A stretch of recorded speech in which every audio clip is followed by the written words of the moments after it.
Alô? Alô? Tá ouvindo?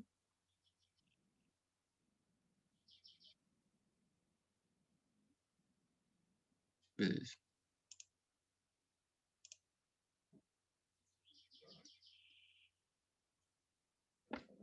Olá, gente. Então, fazendo a correção do que a gente havia comentado, né, da lista da 12ª semana, conhecida como lista desse último sábado, né? Então tá, vamos lá. Primeira questão da UESP perguntou sobre a constituição das células de tecidos hematopoéticos, que, na verdade, não constituem células, né, em nenhum momento do nosso tecido hematopoético. As células da medula óssea vermelha, elas, assim, obviamente, fazem parte do tecido hematopoético.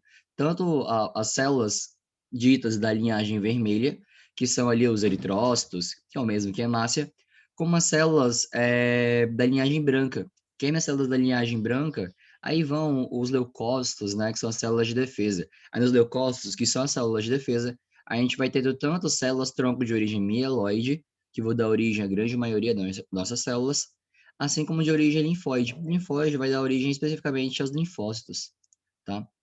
Deixa eu só botar um ponteiro aqui, pronto. Beleza. Fígado. Tanto o fígado quanto o baço, eles fazem parte, em algum momento da vida, da hematopoiese.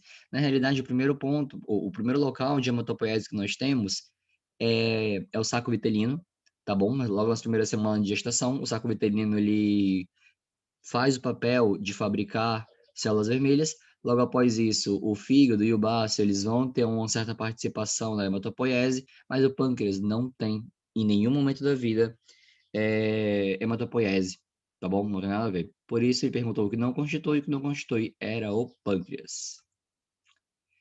E em relação ao tecido sanguíneo, o que não é função de tecido sanguíneo? Excreção de metabólitos.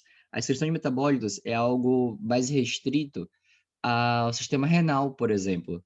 Então, os rins, eles vão ter a função de excretar metabólitos. Agora, transporte de gases, dissipação de calor, nutrição, coagulação, todas funções do tecido hematopoético. No sangue, além de hemácias, encontramos leucócitos. Em relação a essas células, linfócitos, podemos afirmar que, dentro dos leucócitos, as células brancas existem várias classes. Então, nos leucócitos, a gente pode dividir em relação à origem embrionária, que podem ser leucócitos de origem mieloide ou leucócitos de origem linfóide. Quem são os de origem linfóide? Linfócitos. Quem são de origem mieloide? Todos os outros leucócitos. Aí vai neutrófilo, basófilo, eosinófilo, monócito. Outra forma de diferenciar os leucócitos é em granulócitos e agranulócitos. Os granulócitos são aqueles que possuem, obviamente, grânulos. Aí nos granulócitos nós temos neutrófilos, que vão ter a função de combater bactérias. Os linfócitos, perdão, nos granulócitos vai ter neutrófilo, que combate a bactéria. Vai ter basófilo, que vai sintetizar histamina. E vai ter eosinófilo, cuja função vai ser combate a verminoses, tá? Nos agranulócitos, agora sim teremos linfócitos e monócitos, tá bom? Em relação aos linfócitos, podemos afirmar que são encontradas só no sangue? Não, não é só no sangue. Existe um tipo de movimento chamado de diapedese, em que as células de defesa, os leucócitos, eles podem migrar de dentro do vaso sanguíneo para o tecido conjuntivo, por exemplo, atravessam o capilar sanguíneo e migram para o tecido conjuntivo para que eles possam fazer o papel de defesa. Às vezes tem uma infecção no tecido conjuntivo, aí antes que essa infecção chegue efetivamente no sangue, algumas células de defesa já atravessam a parede do capilar sanguíneo, migram para esse local específico, fora do sangue, e combatem o agente invasor. Então, são células que podem ser encontradas no tecido conjuntivo, além de sangue e linfa. A linfa faz parte do sistema linfático, é um sistema adjacente ao sistema sanguíneo. Tá bom? A diferença da linfa é que ela não vai ter hemácia. Claro, não vai ter outras coisas, mas principalmente para as provas, a linfa não tem hemácia. Parecido com sangue, mas a mesma constituição parecida, só que não tem hemácias. Redome, que é o programa de cadastro para doação de células de medula óssea, tá? Redome, assim, se você não doou, por favor, doe sangue e se cadastre no Redome, tá? Questão da Unifor, falando do Redome, sobre avaliar as afirmações sobre medula óssea vermelha, sua capacidade de produção de células, mieloide, glóbulos vermelhos e brancos. Perfeito, temos tanto glóbulos vermelhos quanto brancos de origem mieloide. Glóbulo vermelho é de origem mieloide, hemácia. Glóbulos brancos, nós temos, assim, quase todos, assim, com exceção de linfócitos, os outros todos são de origem mieloide, tá? Em adultos, presente cavidade de osso esponjoso e extremidade dos ossos longos. Perfeito. Apenas em condições de doença, outros ossos podem tomar, assim, partida para poder fazer a hematopoiese. Mas na pessoa saudável, é mais na parte do osso esponjoso e extremidade de ossos longos. Correto. Pode ser encontrado na medula espinhal? Não. Ossos longos e na parte esponjosa. Não é na medula espinhal. Pode ser considerado um órgão produtor de células linfóides, como plaquetas. De fato, ele pode fazer célula linfóide, mas plaqueta não é célula, tá? Plaqueta é fragmento, é um farrapo celular, tá bom? Vindo de megacariócitos que ficam dentro da medula óssea. Apresenta grande potencial produtor, grande potencial de diferenciação, tornando possível a produção de células especializadas. Perfeito, existe muitas células tronco dentro da medula óssea, e essa célula tronco pode fazer várias células especializadas. Corretíssimo, letra A é nosso gabarito. A pele e membranas que reveste os órgãos internos protege o corpo humano quando exposto a micro-organismos. Contudo, as barreiras naturais nem sempre conseguem impedir a entrada de micro-organismos invasores. Uma vez que são vencidas, temos um eficaz sistema imunitário. Em relação a esse sistema, assinale a alternativa errada. Letra A. Antígeno é toda substância estranha ao organismo e desencadeia uma resposta que é fazer anticorpo. Qualquer coisa, qualquer substância que deflagre uma resposta imune, nós chamamos de antígeno. Então, pode ser uma bactéria, um vírus, uma toxina, um pedaço de DNA estranho. Tudo isso vai ser antígeno e tudo isso pode realmente deflagrar uma resposta imunológica.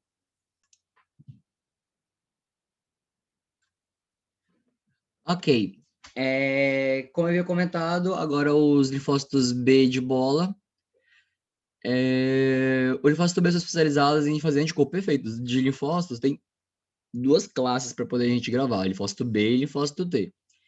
Os linfócitos B de bola são aqueles que vão fazer anticorpo, ponto. Só isso, tá? Na verdade, não é bem o B. Ele vai se especializar, vai se transformar numa célula chamada de plasmócito, e o plasmócito em si que vai fazer anticorpo. Mas para todos os efeitos, é o B que faz anticorpo. Já os linfócitos T de tatu, eles não vão fazer anticorpo. Ah, então, se é uma porcaria, joga no lixo? Claro que não. O T de tatu, na verdade, ele é tão importante quanto o B, talvez, às vezes, dependendo do contexto, ainda mais importante. Porque o linfócito T que vai ter, na verdade, um grupo de linfócitos, chamados de linfócitos T, que vão ter as mais diversas funções. O TCD4, também chamado de auxiliar, também chamado de helper, ele que vai comandar a resposta imunológica. Então, é ele que vai estimular o B e outros tipos de linfócitos, outros tipos de células de defesa a fazer o papel de defesa. Então, ele é o verdadeiro comandante das nossas defesas. Já o T citotóxico, ele é chamado de killer, tá? Linfócitos T, CD8, T citotóxicos ou linfócitos T killer, é a mesma coisa.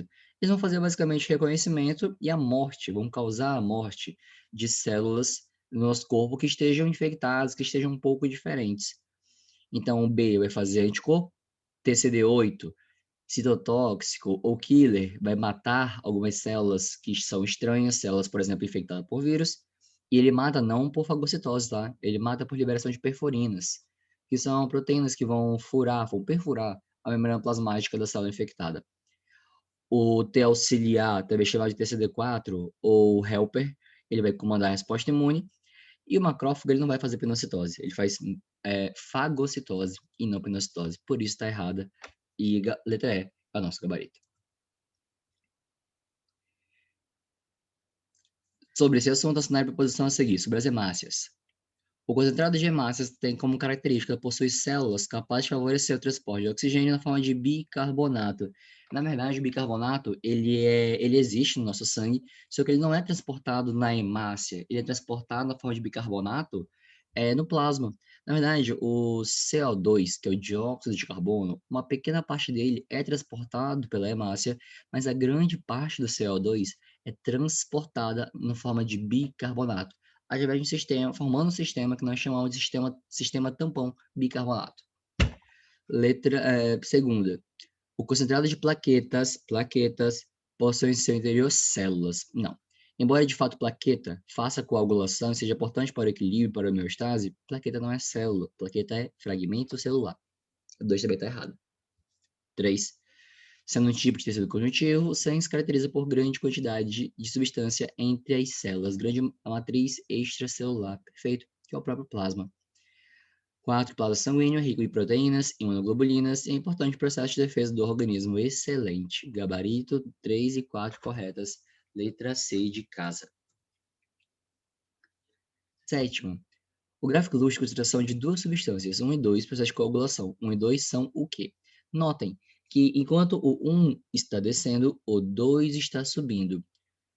Para que o processo de coagulação ocorra, precisamos da presença de vitamina K e cálcio, né? Vitamina K e cálcio são importantes para o processo de coagulação sanguínea.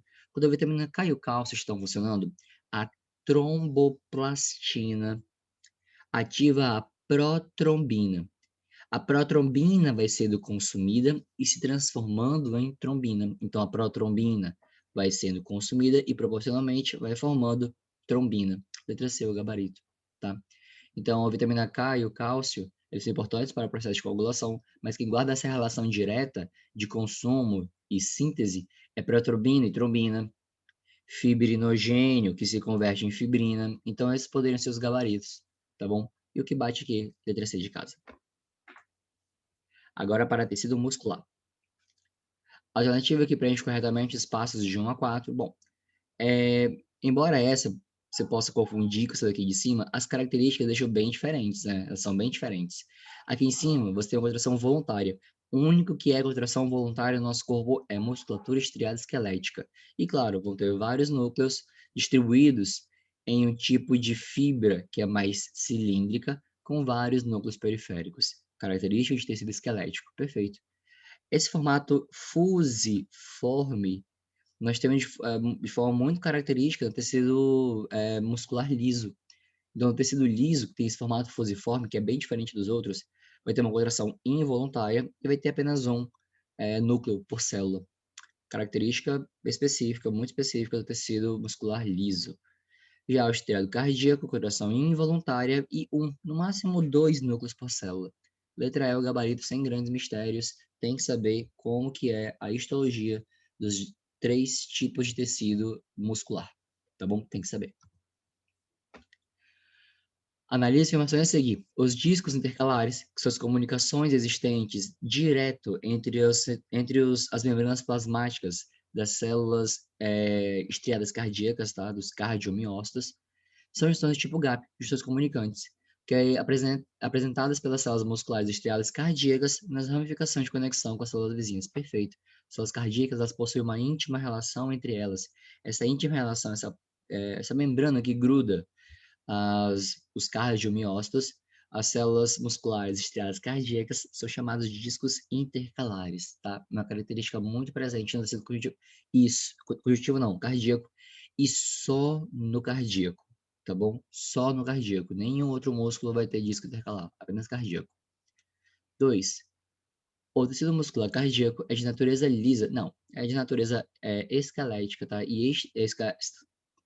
Nada a ver. É de característica estriada, tá? Estriada e não lisa.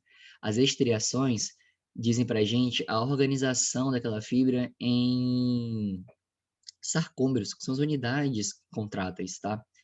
Então, o muscular cardíaco é de natureza estriada e não é de natureza lisa. Natureza lisa são apenas as nossas vísceras, tá?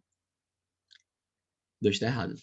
3. A musculatura lisa é encontrada em, órgãos viscerais. Daí muscular visceral. Perfeito. Por isso, letra B é o gabarito. 1 e 3 são as únicas respostas possíveis. 10ª questão. O músculo liso, ao contrário do estriado, apresenta um movimento rápido. Não, é extremamente lento. A velocidade da contração se dá porque as fibras são organizadas em sarcômeros. Quem é organizado em sarcômero? Quem é estriado? Estriado cardíaco, estriado esquelético. O liso, como ele não possui sarcômeros, ele vai possuir uma contração, só que muito mais lenta. Por isso está errado. O tônus é graças a impulsos nervosos de baixa frequência, você nunca relaxa seu músculo todo, ele sempre tem um basal, sempre vai ter um mínimo de contração, que é chamado de tônus muscular. Na ereção muscular, a actomiosina, actina e miosina, né, funcionam como material contrátil, proteínas mais famosas da biologia, actina e miosina, tá bom? Canal de Havers, nada a ver, canal de Havers a gente encontra em osso, não é em músculo.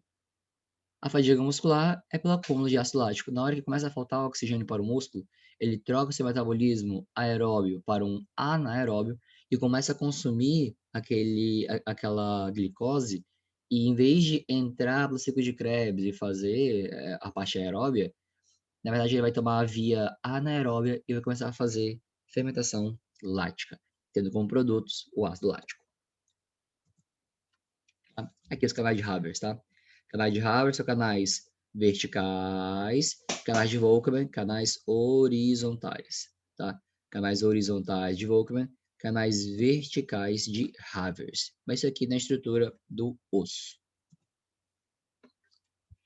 As células musculares esqueléticas do velocista e do maratonista utilizam como fonte de energia velocista rápido.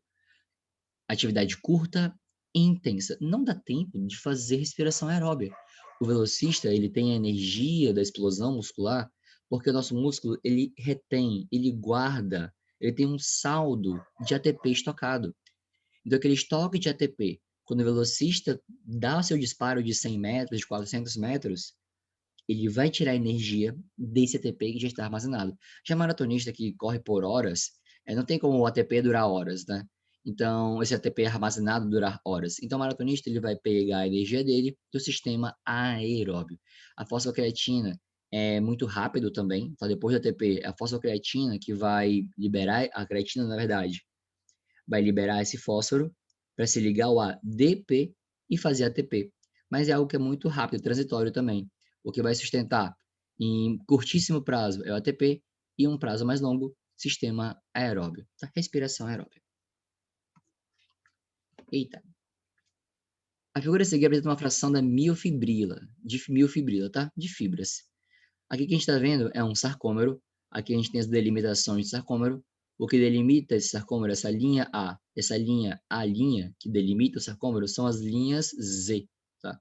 Então, as linhas Z, ó, tem um sarcômero, muito parecido a figura. Entre uma linha Z e a outra, nós temos o sarcômero. Então, essa unidade contrátil é chamada de sarcômero. Entre as linhas A e a linha corresponde ao sarcômero, que é uma unidade contrátil, perfeito. Entre as linhas Z, nós temos um sarcômero. As B e B' identificam filamentos, perfeito.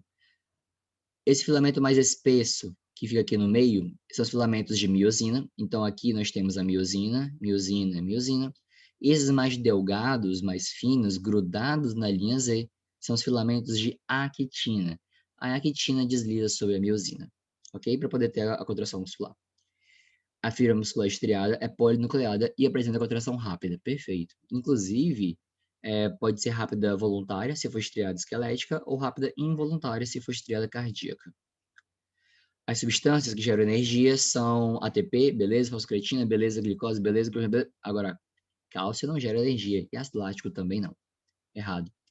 Na contração, a energia é liberada promove deslizamentos de actina sobre miosina, provocando o encurtamento. Você não muda o tamanho das proteínas, não muda. Você apenas tem espaço entre elas que depois são reduzidos. Então, é como se você tivesse seus dedos esticados, uma mão do lado da outra, e você apenas aproximasse seus dedos. Você não, assim, não vai alterar o tamanho do dedo, né? Você apenas aproxima as suas mãos. Aqui é a mesma ideia, você não vai alterar o tamanho da proteína, você apenas aproxima as fibras. Tem o encurtamento das fibras. Correto. As alternativas corretas em relação ao sarcômero, a linha Z ou membrana de Krause, que é a mesma coisa, se encontra no centro da faixa isotrópica. Como assim? A gente olha esses espaços, a gente tem a linha Z, você vai ter o filamento mais espesso, que é o de miosina, e o filamento mais fino, que é o de actina. Essa região aqui, essa região em que tem apenas filamentos de actina, apenas filamentos finos, essa região nós chamamos de banda I, ou faixa I, que é a faixa isotrópica, mesma coisa. No meio dessa faixa I existe a linha Z, correto? Durante a contração muscular, tanto a miosina quanto a actina modificam o comprimento. Não, você apenas encurta as fibras, você não altera o comprimento da fibra. Você não altera o comprimento das proteínas, você apenas encurta as fibras. Errado. O músculo, em condições de anaerobiose, produz ácido lático a partir de glicogênio e recebendo glicose, e o ácido lático desaparece. Não. Em anaerobiose, produz ácido lático a partir de glicose e não de glicogênio. O glicogênio se converte em glicose e a glicose que vira ácido lático. E o que faz o ácido lático desaparecer é o tempo. Com o tempo, o ácido lático vai passando pelo fígado e o fígado vai reconvertendo esse ácido lático novamente em glicose, processo chamado de gliconeogênese. Tá? Errada 2. Durante o curto período de contração muscular, nos mamíferos, a concentração local de ATP não decresce. Claro que decresce. O ATP vai sendo consumido, consumido, consumido, até ele se exaurir. Então, não existe esse momento em que ele não decresce. Decresce sim, tá? Errado. Uma característica do tecido muscular liso é ter contrações controladas pelo sistema nervoso autônomo. Claro, se nós voluntariamente não controlamos, alguém tem que controlar. Esse alguém é o sistema nervoso periférico autônomo. Beleza? Sobre os tipos de fibras. Tá?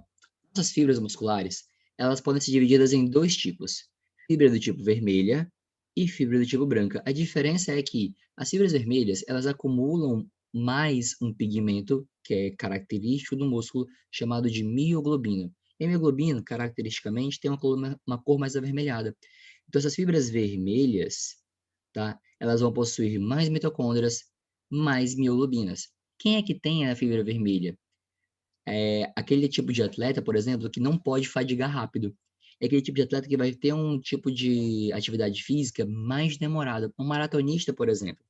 Então, o maratonista, ele vai ter muita fibra vermelha, porque a mioglobina, assim como a hemoglobina, também transporta oxigênio.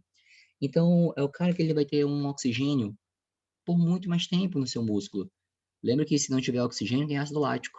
E a pessoa, se um maratonista tivesse cãibra nos primeiros 15 minutos de prova, é um fracassado. Teria que, enfim, fazer outra coisa da vida. O maratonista passa horas correndo. Então, ele precisa que seu músculo tenha muito suprimento de energia, por isso tem muito ATP na fibra vermelha, e tenha muito oxigênio, por isso a fibra vermelha acumula mais mioglobina. Já a fibra branca é o contrário. A fibra branca vai ter um metabolismo principalmente anaeróbio, vai ter uma atividade física, então, mais rápida, mais intensa e mais curta. Então, o velocista, por exemplo, vai ter proporcionalmente mais fibras brancas do que fibras vermelhas. Ele não precisa fazer respiração aeróbia por tanto tempo. Uma atividade física curta, tá bom? Fibra vermelha, muita mitocôndria e vaso sanguíneo, muito vascularizada. Fibra branca, menos mitocôndria, menos vaso, menos mioglobina. Essas fibras são conhecidas como brancas por terem pouca ou nenhuma mioglobina. Perfeito.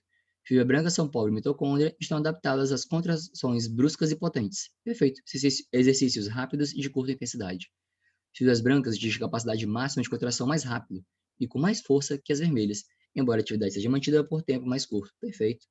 As fibras musculares brancas têm energia de contração quase que exclusivamente por fermentação, a partir de glicose e glicogênio. Excelente, tá?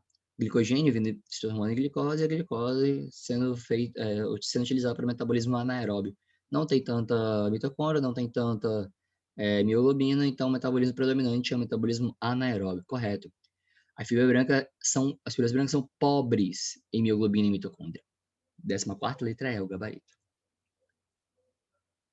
15ª, sobre a contração no músculo esquelético, é correto afirmar que a miosina desliza sobre a actina, diminuindo o comprimento do miômero.